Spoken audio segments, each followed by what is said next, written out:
Fala, impressionadores! Nesse vídeo eu quero ensinar para vocês em poucos minutos como que você usa o PyCharm. O PyCharm é um dos editores de código que eu particularmente gosto bastante. Tem o link da instalação dele aqui embaixo do vídeo, mas nesse vídeo eu quero te mostrar como que funciona ele, como que funcionam as principais configurações iniciais que talvez você precise fazer para conseguir usar o PyCharm no seu computador sem problemas, sem dificuldade, e também te dar um entendimento geral de como que ele funciona, para você poder programar dentro dele, já se sentindo mais confortável. Então vamos lá para o conteúdo do vídeo.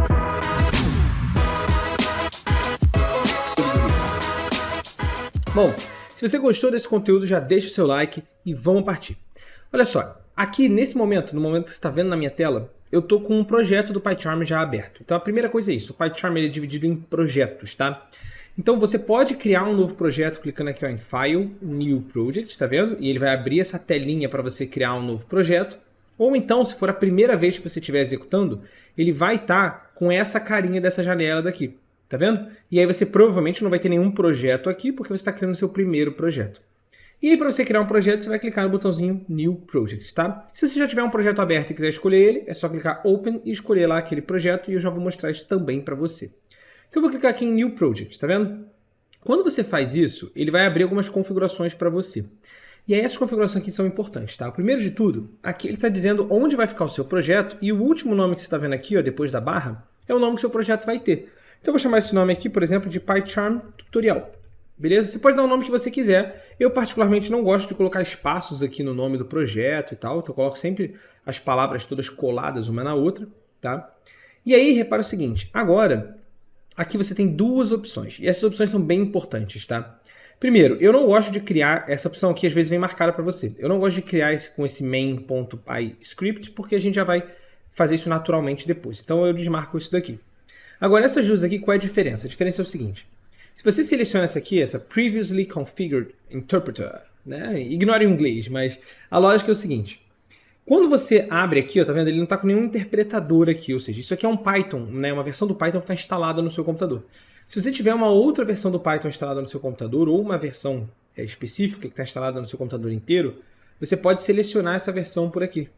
Então você pode chegar aqui em Add Interpreter, tá vendo? No meu caso aqui ele está sem nada, você poderia chegar aqui em Add, clicar aqui para selecionar e aí escolher qual vai ser esse interpretador, tá vendo? Esse editor de Python que você está usando. Beleza, só que particularmente eu sempre prefiro, ou quase sempre prefiro, criar um ambiente virtual. A diferença do ambiente virtual é que ele vai permitir com que você tenha as configurações, as bibliotecas, as instalações, as coisas do seu programa dentro dessa parte específica. E aí um programa não vai impactar em outro programa, ou seja, as coisas que você instalou para um código em Python não vai impactar as coisas que você vai usar num outro código em Python, porque eles vão estar separados em ambientes diferentes, que são o que a gente chama de ambiente virtual, tá?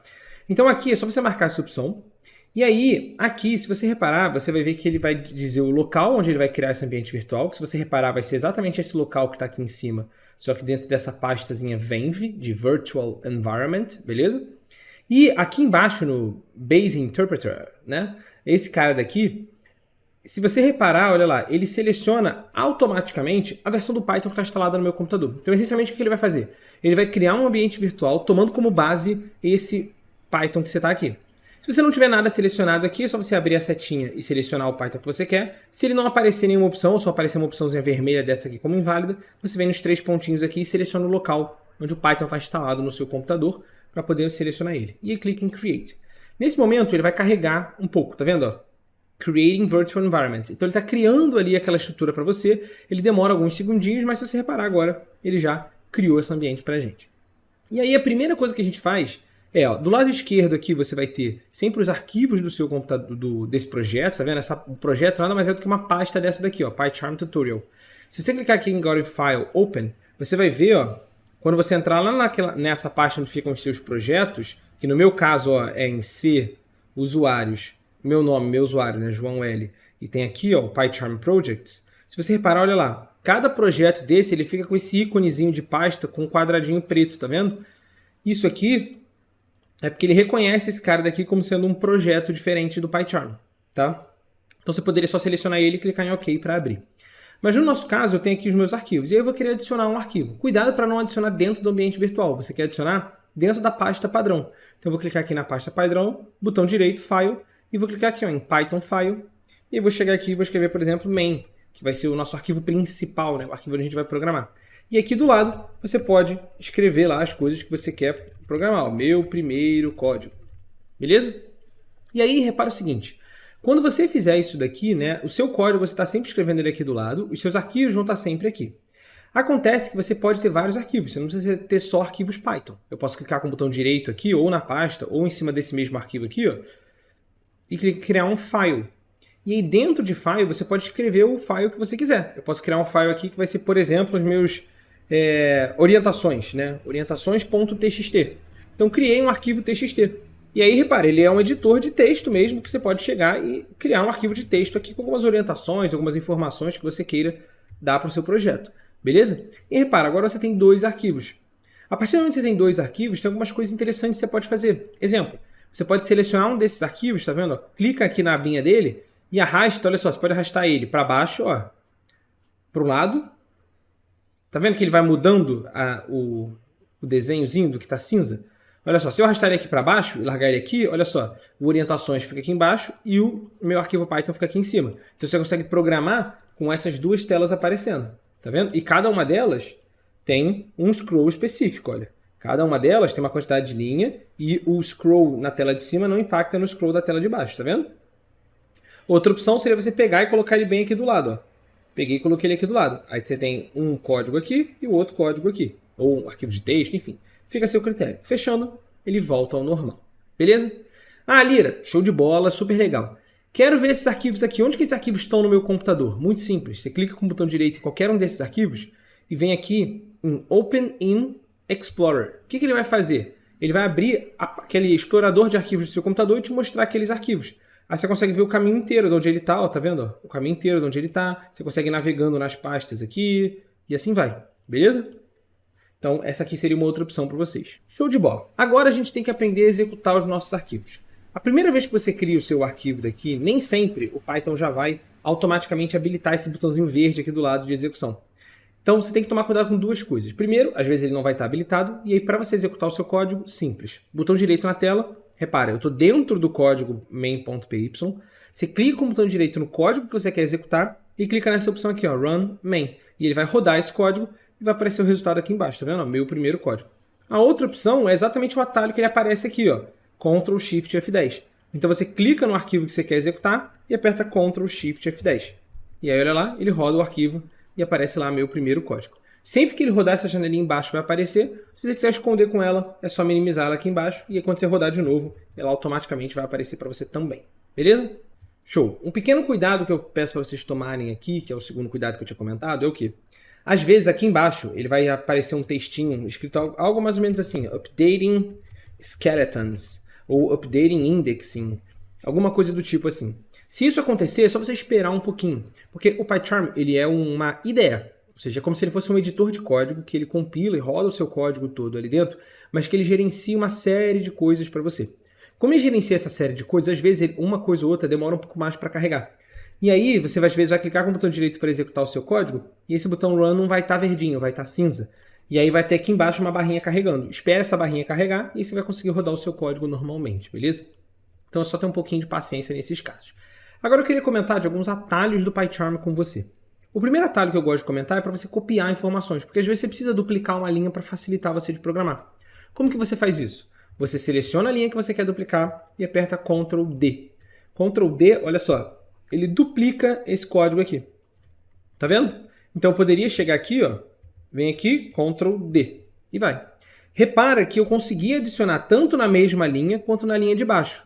Nossa, como é que você fez isso, Lira? Vou mostrar, olha só. Se quando eu seleciono o meu código, olha lá, o meu cursor termina na mesma linha, tá vendo? Termina na mesma linha, quando eu apertar Ctrl D, ele vai colar onde o meu cursor terminou, onde o meu cursor está piscando ali, ó. Colou do lado. Agora, se eu quisesse colar embaixo, o que eu poderia fazer? Seleciona e termina, tá vendo? Seleciona a linha inteira, ou seja, vem aqui no início da linha, pressiona o Shift e aperta a seta para baixo, que ele vai selecionar a linha inteira e já colocar o cursor na linha de baixo. Aí quando você apertar Ctrl D, tá vendo? Ele vai adicionando embaixo o seu código. Então esse aqui é um baita atalho, tá? Uma outra opção que você tem aqui de atalho que também é muito útil, imagino que muitos de vocês talvez já saibam, é o Ctrl F, para você localizar uma informação. Ah, Lira, quero localizar onde está escrito primeiro dentro do meu programa. Seja dentro de um texto, seja dentro de seja o nome de uma variável, o que seja. Ctrl F, vem aqui em cima e digita lá primeiro. E ele vai marcar todas essas opções. Você pode ir nas setinhas aqui navegando entre as opções, beleza? Ah, Lira, eu quero substituir agora. Ao invés de simplesmente selecionar, eu quero substituir. Aí é o Ctrl R. Ctrl R você vai escolher qual texto que ele vai procurar e vai substituir por algum outro texto. Por exemplo, vou trocar primeiro por segundo e vou clicar aqui, ó, Replace All, boom, ele trocou todo mundo. Um ponto interessante é que você poderia fazer isso só em um pedaço do seu código. Eu posso selecionar, por exemplo, essas 3 linhas de código aqui e eu quero rodar essa substituição só nessas 3 linhas. Então você seleciona, dá um Ctrl R para fazer a busca e eu quero trocar agora segundo por terceiro, tá vendo? E quando eu clicar agora em Replace All, ele vai trocar só do local onde está selecionado, tá vendo? Quando você seleciona várias linhas, ele faz esse tipo de coisa aqui, ó. E aí ele seleciona, só trocou aqui, não trocou nesse outro caso. Então, é dinâmica essa análise aqui, beleza? De substituição, do atalho de encontrar e substituir. Ah, Lira, quero saber mais atalhos, outras opções, o que eu posso fazer? Você consegue ver todos eles aqui, ó, vindo em File, entrando aqui em Settings, e aqui dentro você vai ter a opção de Keymap. Keymap, olha lá, ele vai te dizer todas as edições, ó, todos os atalhos que você tem dentro do editor, todos os atalhos que você tem dentro desse menu, tá vendo? Os próprios menus, eles também têm atalhos que você pode apertar. Mas se você olhar aqui ao Editor, você tem aqui todos os atalhos, ó, Alt-Click, Ctrl, Alt, Shift-Click, e assim vai, tá vendo? O que o Enter faz, o que cada uma das teclas que você vai apertando faz, tá vendo? Ctrl-X para cortar, Ctrl-C, Ctrl-V, taranã, e aí tem vários atalhos aqui para você, beleza? Um outro atalho que eu gosto bastante, então você pode consultar todos aqui, vai olhando, você pode inclusive modificar um atalho. Ah, esse atalho está nessa combinação de teclas, eu quero modificar para outra. Você consegue fazer essa modificação aqui. O que eu, Lira, também gosto sempre de comentar é como você comenta várias linhas de código, né? Então, eu quero selecionar várias linhas de código e comentar elas, Ctrl, barra, e ele comenta essas linhas de código, tá vendo? Essas linhas não vão ser mais executadas pelo nosso programa, elas só vão estar aqui como texto para a gente poder ler e acompanhar, mas elas não vão ser mais executadas, beleza? Show! Faltam 2 coisinhas que eu queria falar com vocês nessa aula aqui de PyCharm. Vou terminar por aqui também, porque ela não vai ficar, senão ela vai ficar muito longa. Que é o quê? Primeiro de tudo é que dentro do PyCharm tem uma abinha super interessante que é essa aba de To-Do. Essa aba de To-Dos é para você justamente criar To-Dos dos seus programas. Às vezes você está criando um programa enorme e dentro de um arquivo você tem que fazer algo. Você está no meio de alguma coisa, está no meio de uma função e você lembra, putz, eu tenho que resolver alguma coisa, mas você não quer parar ali no meio do caminho. Então você anota um To-Do para você resolver depois e depois você vai voltando e resolvendo. E esse to-do ele é organizado de acordo com os seus arquivos. Então, olha lá, eu tenho o arquivo main.py. Se eu chegar aqui, .py, né? Se eu chegar aqui em qualquer lugar dele, colocar um hashtag, que é o que deixa a gente criar um comentário no Python, e o início do nome desse comentário for to-do, tá vendo? To-do. E aí você pode chegar aqui agora e escrever, ó, preciso trocar a função aqui para terceiro código. Exemplo, criei um to-do aleatório aqui. Agora, dentro dessa linha de to-do, ele vai encontrar um to-do, tá vendo? E esse to-do, ele vai relacionar esse to-do, olha lá, dentro do arquivo main.py. Então, quantos to-dos você colocar aqui, ó, vou pegar esse to-do e vou criar um outro aqui embaixo. Preciso trocar a função aqui para quarto código. Olha lá, agora ele encontra 2 itens, tá vendo? 2 to-dos dentro desse arquivo. Esse to-do que está na linha 3, tá vendo? E esse to-do que está na linha 4, tá vendo? É linha 3, posição 30. Linha 3... Posição 30 é essa posição aqui desse caractere. Beleza? Eu normalmente olho só pela linha, porque já fica fácil de você encontrar. Então, a linha 3 e linha 4. Então, linha 3 e linha 4. E tem os to-dos aqui. E aí você resolve os to-dos e vai limpando com eles. Pode ter espaço, pode ficar sem espaço aqui. O importante é, a primeira coisa que você escreve no comentário tem que ser to-do em letra maiúscula. E o PyCharm reconhece isso para você automaticamente. Beleza? Uma última configuração que eu gostaria de comentar com vocês é o seguinte, tá? Quando você abre aqui o seu terminal, às vezes você quer instalar alguma biblioteca, alguma coisa no seu computador. E aí, quando você abre o terminal, dependendo de quando você instalou o PyCharm, dependendo se você está no Windows e tudo mais, o Windows ele usa o PowerShell aqui como o terminal padrão. E o PowerShell ele tem... Particularmente eu não gosto muito de usar o PowerShell. Eu prefiro que ele use o Command Prompt para fazer isso. Então repara o seguinte, se eu chegar aqui agora e digitar pip, que é uma ferramenta de instalação de bibliotecas do Python, ele permite você instalar pacotes de códigos que resolvem desafios, com certeza você vai precisar isso ao longo da sua jornada no Python. Tá vendo? Ele não reconhece o pip. Só que o pip está instalado no meu Python. Tanto que se eu vier aqui ó, em File, abrir aqui Settings, você vai ver que se eu abrir aqui o meu projeto, e clicar aqui no meu interpretador Python, que é o código em Python que a gente está rodando, olha lá, o pip está instalado aqui dentro. Eu tenho aqui já essa biblioteca do pip instalada, mas ele não reconhece ela aqui no PowerShell. Por isso que eu também não gosto de usar o PowerShell. Então o que eu faço? Normalmente eu venho aqui e abro um command prompt, e aí no prompt de comando eu posso digitar pip e você vai ver que ele vai reconhecer. Tá vendo? Reconheceu numa boa. E a segunda opção, que na verdade eu até prefiro, é usar como padrão o command prompt. Porque senão sempre que eu abrir uma nova abinha aqui no terminal, ele vai abrir no PowerShell. Eu não gosto disso. O que eu faço? File, venho aqui em Settings. Aí aqui a gente vai abrir Tools, tá vendo? E a gente vai escolher qual vai ser a tool que ele vai usar no terminal. Tá vendo? Tools, terminal. Aqui no terminal, tá vendo que por padrão ele está usando o PowerShell? A gente vai mudar aqui para ele usar por padrão o CMD, que é o Command Prompt. Então eu vou chegar aqui, Apply, OK. Agora, olha lá, sempre que você abrir uma nova abinha aqui no terminal, ó, cliquei no terminal, pá, ele já abre no prompt de comando, eu digito pip e ele já vem certinho para mim. Beleza? O prompt de comando é mais preto e branco, né? O PowerShell é mais coloridinho, mas eu até prefiro, acho que fica muito confuso essas cores aqui embaixo, que não me ajudam muito. Eu prefiro deixar essa parte de colorir e ressaltar os itens só dentro dos meus códigos em Python. Beleza? Bom, galera, então é assim que funciona o PyCharm. Essas são as configurações que eu particularmente gosto de usar e recomendo que você use para começar a sua programação. Óbvio que depois você pode personalizar e aprendendo mais coisas e usando mais coisas dentro do PyCharm, mas eu queria dar essa introdução para você entender exatamente como que ele funciona. Lembrando que aqui dentro você pode criar ainda pastas e colocar pastas dentro de pastas. Eu posso vir a criar um novo diretório, que vai ser uma nova pasta. Então você tem uma série de outras coisas que você pode ficar brincando aqui dentro dele. Lembrando sempre de tomar alguns cuidados, como qual arquivo eu estou executando, o arquivo que está aberto aqui, botão direito, executar, e assim vai, assim vai. Espero de verdade que vocês tenham gostado desse vídeo. Se vocês tiverem alguma outra dúvida, alguma outra coisa, deixa aqui nos comentários. Vou deixar de presente para vocês também um mini curso que eu construo ele dentro do PyCharm, usando o PyCharm. Então, um mini curso onde a gente faz um projeto completo em Python dentro do PyCharm. Eu vou deixar ele aqui na descrição. Um grande abraço, pega o mini curso, é gratuito, e até a próxima aula.